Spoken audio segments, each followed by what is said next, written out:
अस्सलाम वालेकुम। This is doctor Adnan Bhatt और आज की हम इस वीडियो में बात करेंगे मार्केट सेगमेंटेशन की। To start this video, my question is, अगर आप कोई कंपनी है और आप मार्केट में अपने एक प्रोडक्ट लॉन्च करना चाहते हैं, तो व्हाट इज़ योर ओपिनियन कि क्या एक सिंगल प्रोडक्ट आपकी पूरी इंटायर पॉपुलेशन को जिसको आप टारगेट कर रहे हैं, क्या सिंगल प्रोडक्ट उसकी नीड्स एंड वांट को सर्व कर सकती है? Most probably our answer would be a big no. It means that a single product cannot satisfy the needs of all the segments. इसका मतलब ये है कि to understand the consumer better, we need to make some segmentation. हमें एक जो पूरी broader market है उसको एक small segments में divide करना पड़ेगा और definitely we need some basis for this division which we are going to learn. So the very first thing we need to understand कि it's very much necessary to segmentize the entire market to into a small segment. और वो जब segmentation करते हैं तो what we do, we try to keep the people with similar need, interest and characteristics as a single group. और फिर हम बाद में कोशिश करते हैं कि उनको हम एक डीपली स्टडी के थ्रू ये रिकग्नाइज करने की कोशिश करें कि what actually they are looking for. Like if you see this picture, now this is the whole market, and what after segmentation now we have realized this thing that there are mainly three segments. One in red in color, the second one is the dark blue, and the last one is the light blue.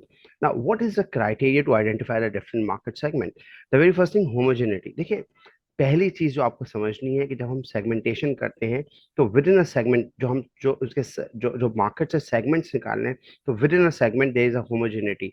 जो लोग हों, जो customers हों एक segment में, उनकी demands, उनकी need एक जैसी होनी चाहिए, उनकी बिहेवियर एक जैसा होना चाहिए। The second thing which is distinctiveness. इसका मतलब ये है कि जो पहला सेगमेंट है, अगर इस पिक्चर को हम देखें, which is red in colour, और जो दूसरा सेगमेंट है which is blue in colour, they must be distinctive in their behaviour, in some characteristics, in their needs and wants. अगर उनमें डिस्टिंक्टिवनेस नहीं होगी तो दोनों जो सेगमेंट है वो ओवरलैप करेंगे और फिर जो बेसिक पर्पस है सेगमेंटेशन का वो फुलफिल नहीं होगा। And the third thing which is very much required is a similar reaction. ये चीज भी देखनी जरूरी है कि जब हम उसको सेगमेंटाइज कर रहे हैं, हम पूरी होल जो मार्केट है, it has been segmented into different sub segment, तो उसके जो हर सेगमेंट का जो रिएक्शन है वो एक जैसा होना चाहिए। फॉर एग्जांपल, अगर हम कोई वैल्यू प्रोपोजिशन या कोई प्रोडक्ट लॉन्च करें, तो रेड वालों का जो जो प्रोडक्ट ऑफरिंग है उसके लिए जो रिएक्शन होगा वो सेम होगा, डार्क ब्लू वालों का सेम होगा और लाइट ब्लू वालों का same होगा। Now these are the three different criteria. Now what are the type of market segmentation? Being a marketer, these are the four basic type of segmentation.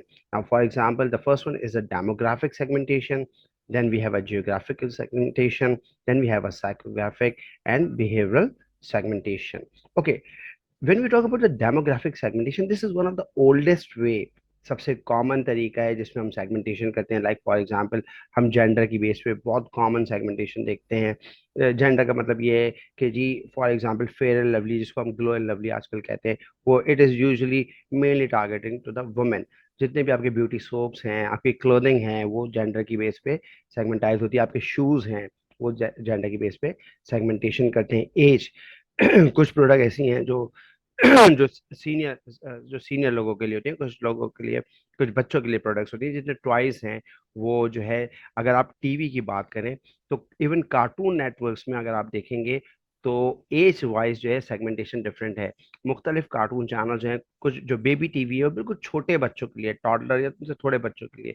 Cartoon network जो है थोड़े से बड़े बच्चों को जो है टारगेट करता है। जेंडर की बेस पे हम टीवी पे देख सकते हैं, हम टीवी जो है वो बेसिकली वुमेन को टारगेट करता है। लेकिन समा समा है, ARY न्यूज़ है, जियो न्यूज़ है, ये मेनली मेल जो पॉपुलेशन उनको टारगेट करते हैं। सिमिलरली हम इनकम बेस पे टारगेट करते हैं। एजुकेशन बेस पे हम जो है वो सेगमेंटेशन कर सकते हैं। मैरिटल स्टेटस, अगर हम डायपर की प्रोडक्ट की बात करें तो उसकी जो सेगमेंटेशन है वो मैरिटल स्टेटस पे। Ethnicity, they are different cultural products जो एथनिसिटी की बेस पे बिकते हैं, ऑक्यूपेशन की बेस पे भी हम सेगमेंटेशन कर सकते हैं। ये जितनी भी सेगमेंटेशन है ये डेमोग्राफिक सेगमेंटेशन की टाइप्स में आती हैं। The second one is the geographical segmentation. Geographical segmentation में the very common is urban rural. For example अगर आप देखें जो जैसे अगर हम टपाल टी की बात करें, टपाल टी जो है कराची में जो ज़्यादातर बिकता है वो प्रोडक्ट डिफरेंट है, उनकी प्रोडक्ट दानेदार और फैमिली मिक्सर बिकती है, और रूरल एरियाज में उनकी डिफरेंट प्रोडक्ट बिकती हैं। इसी तरीके से अगर आप आइसक्रीम्स की बात करेंगे तो रूरल अर्बन का आपको एक वाज़ेह फर्क नजर आएगा, because the people have different taste. इसी तरह से आप अगर हम सिटीज वाइज सेगमेंटेशन की बात करें तो एग्जाम्पल के तौर पे कुछ ऐसी प्रोडक्ट्स हैं जो आपको मखसूस शहरों में मिलेंगी और रेस्ट ऑफ द कंट्री या रेस्ट ऑफ द प्रोविंस वो आपको नहीं मिलती। कुछ जो अगर आप कंट्री वाइज सेगमेंटेशन की बात करें तो कुछ प्रोडक्ट्स ऐसी हैं जो कंट्री वाइज अवेलेबल हैं। क्लाइमेट वाइज भी आप जो है सेगमेंटाइज प्रोडक्ट को कर सकते हैं। मिसाल के तौर पे जो वुलन प्रोडक्ट होती हैं वो नॉर्मली ठंडे इलाकों को जो है वो प्रेफर करती हैं। ठंडे इलाके के लोग जो हैं जहाँ पे थोड़ा टेम्परेचर कम रहता है, फ्रीजिंग टेम्परेचर जो है मिलता है, वहाँ पे मिलेगी। लेदर प्रोडक्ट्स हैं, Pakistan is one of the country जिसकी लेदर प्रोडक्ट्स बहुत मशहूर हैं, लेकिन क्योंकि हमारा नॉर्मल जो जो इन्वायरमेंट है वो लेदर प्रोडक्ट के लिए इतना सूटेबल नहीं है, तो हम इतना इस्तेमाल नहीं करते जितना बनाते हैं।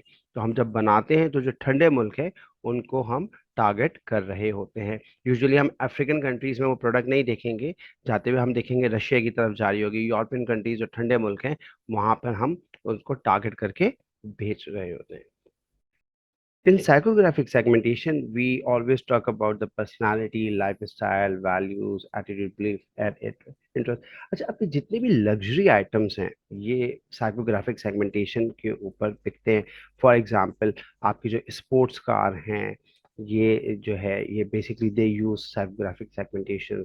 आपके जो ये क्लब्स हैं कराची जिम खाना और जितने भी क्लब्स हैं तो ये क्लब्स भी जो है सेगमेंट। आपकी एक्सपेंसिव वॉचेस ये डेफिनेटली। इसके अलावा आपके जो स्पोर्ट्स वेयर है, for example if somebody is using a Nike तो वो एक लाइफ स्टाइल को फॉलो करता होगा।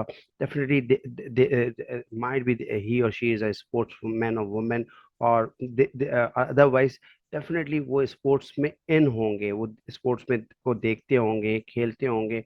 उनका लाइफ स्टाइल जो ये पर्सनालिटी है वो कहीं ना कहीं उस प्रोडक्ट के लिए फेवरेबल होगा। And when we talk about the behavioral segmentation, basically behavioral segmentation means that you are segmentizing the entire population on the behavioral pattern of the purchasing pattern of the entire market. For example, uh, they are heavy consumers, they are low consumer. For example कोई heavy buyer है, कोई लो buyer है। अगर मैं इम्तियाज की बात करूं तो Imtiaz might be go for behavioural segmentation by using a data कि यार ये जो एक खास सेगमेंट है, they only by grocery items, वो सिर्फ ग्रोसरी के प्रोडक्ट्स लेते हैं। तो ये एक सेगमेंट है, और might be this segment is not very profitable for them. लेकिन एक सेकंड सेगमेंट है जो उनकी क्लोथिंग सेक्शन में बहुत जाता है, जो उनके परफ्यूम्स बहुत लेता है। तो ये एक वो सेगमेंट है, might be the volume is not very high but they are very profitable, क्योंकि यहाँ पे उनका प्रॉफिट मार्जिन काफी होता है इस टाइप के प्रोडक्ट्स में।